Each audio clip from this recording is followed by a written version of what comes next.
Have you ever felt guilty when your mistakes are hinted at, or doubted yourself after someone's harsh words? One of the most famous scenes from the cartoon The Lion King perfectly demonstrates how you can control other people's feelings for your own benefit. Remember how the insidious Scar persuades Simba that he is to blame for the death of his father, repeating phrases such as, "What have you done? Zrania, what will your mother think?" and "It's all your fault." As a result, Simba, believing in his guilt, leaves home with a heavy burden on his soul. This is a powerful example of how manipulation of feelings can make a person suffer and behave in a way that benefits the manipulator. To put it simply, manipulation is when one person sees in another not a person, but a means to achieve their goals. At the same time, he does not pay attention to the feelings and desires of the victim. The goals of a manipulator can be very different, from personal to public. Personal goals include, for example, the desire to get ahead at work, bargain for a discount in the market, or simply get someone to do something for him. Such large-scale things as advertising, propaganda, or sales can be attributed to public goals. In this video, we will discuss exactly personal goals and their impact on our daily relationships. It may surprise you, but children are often skilled manipulators. Let's figure out how this happens, what are the main ways of manipulation there are, and most importantly, how to resist those who are trying to control us for their own interests.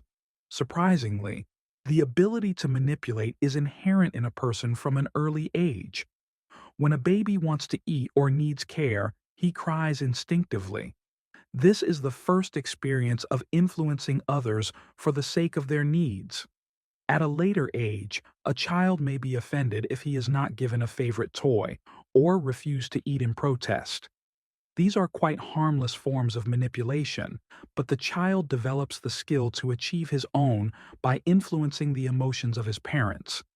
If there are difficult relationships in the family or the child often witnesses conflicts, he can learn manipulation as a defense mechanism.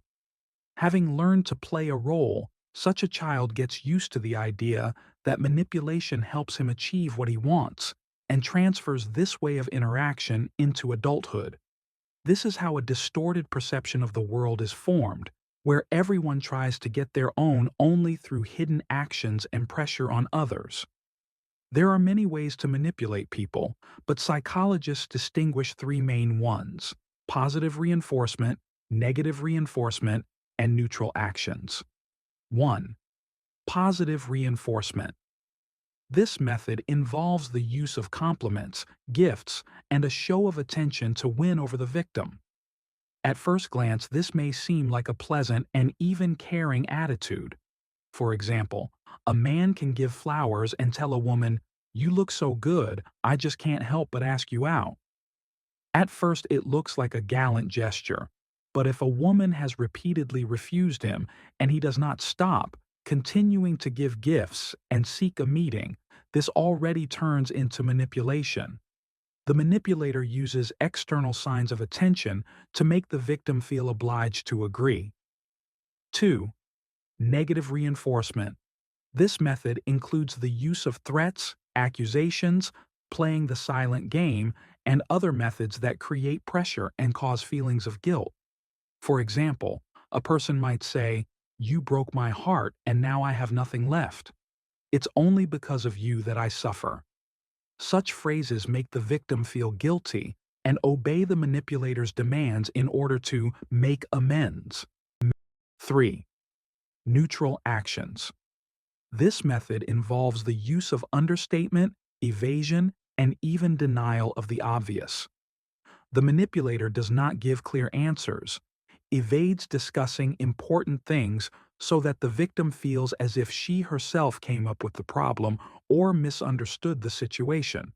For example, a manipulator can say, "Don't worry, we'll solve this issue later. Let's go for a walk instead."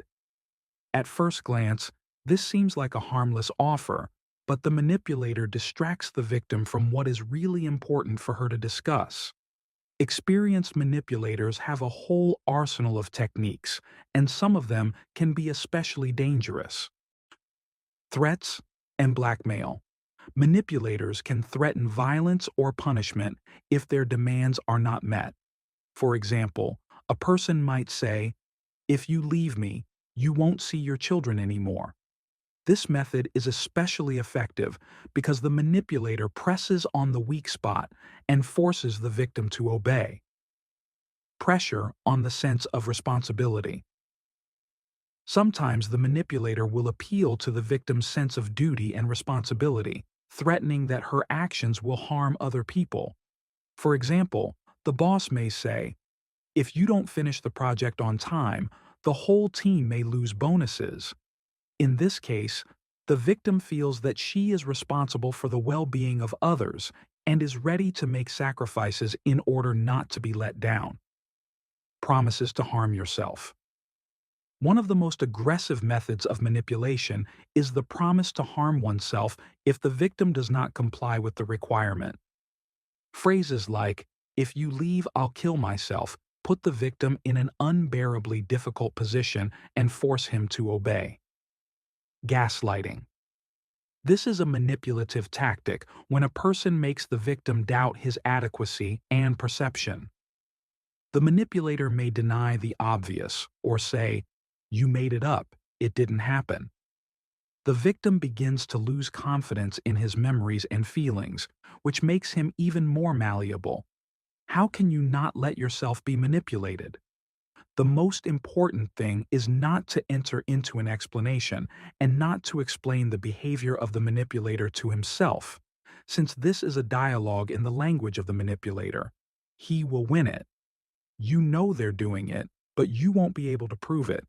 They deny everything, and very convincingly, so your boss or colleagues are unlikely to believe you if you decide to complain. They ask leading questions. They are emotionally blackmailing you. They will never admit their guilt. They are trying to convince you that you are the only one with problems. They're lying. They spread false rumors. They deliberately disrupt your plans. They instinctively sense your vulnerabilities. In order not to become a victim of manipulation, it is important to be able to resist psychological pressure and not succumb to tricks. 1. Don't make excuses and stay calm. The manipulator often wants to provoke you into an emotional reaction. It is better to keep calm and confident without proving your case. You can say, "This is just your opinion. I have my own point of view." By doing this, you make it clear that you are not so easily influenced. 2. Use I statements. This is a technique where you talk about your own feelings and emotions without blaming the manipulator.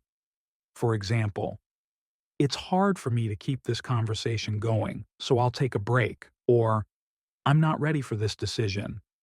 This will help to avoid conflict and show that you are confident in your feelings. 3. Ask questions to the manipulator.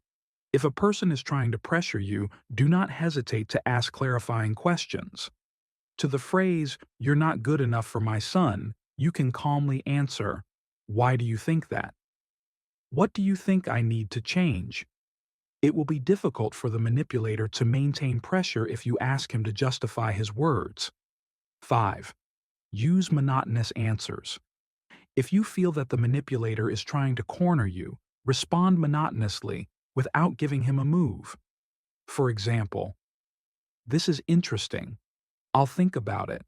Thank you for your opinion." The monotony will quickly get tired of the manipulator, and he can give up his attempts. 5. Direct questions.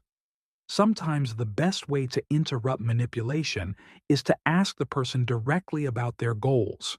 For example, "Do you want me to feel guilt? Why do you say that?" A direct question can make a manipulator hesitate because it is difficult for him to explain his intentions if they are insincere. Manipulation is a hidden force that affects people everywhere, from family relationships to work moments. But it is important to remember that manipulation can be not only harmful but also useful. For example, when it is used for motivation and support. It all depends on whether the manipulator respects other people's feelings and values or sees others as just a way to get his own. Learn to distinguish when someone is trying to control you and act in such a way as to remain confident in yourself. And of course, do not forget that your interests and feelings are important and they should not be put on the back burner for the sake of other people's goals. Take care of yourself, analyze your interactions, and don't let manipulators take over. Respect your boundaries and feelings, and remember that every situation is an opportunity for growth and self-awareness. Subscribe to our channel and turn on notifications to learn more about psychological aspects, ways of self-defense, and much more. Thank you for your attention.